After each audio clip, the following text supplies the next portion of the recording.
చంద్రబాబు పెట్టుబడుల పేరిట మరో నాటకానికి తెరతీశారు.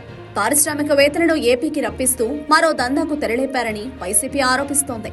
బాబు ఎక్కడ డెవలప్ చేసినా అక్కడ లీక్ చేసి తన అనుయాయులతో ముందే భూములు కొనిపించి అధిక ధరలకు రియల్ ఎస్టేట్ చేసుకోవడం వెన్నతో పెట్టిన విద్య.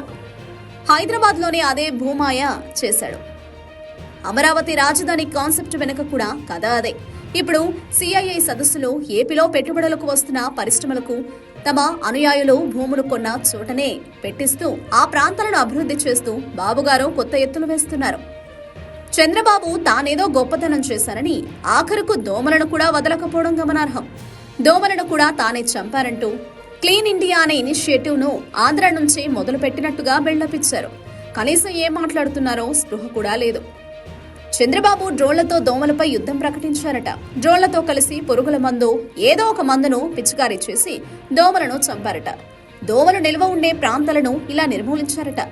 అది సరిగ్గా చెప్పరాక ఆపసోపాలు పడ్డాడు బాబు. సిఐఐ సదస్సులో ఈ బాబు గారి దోమల గోల చూసి అందరూ పకపకా నవ్వుకున్నారు. ఆ వీడియో వైరల్ అవుతుంది. One example I am giving you.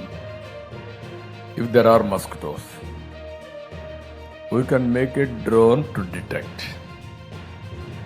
Then we can spray the what you call a pesticide medicine, particular spot to eradicate mosquitoes.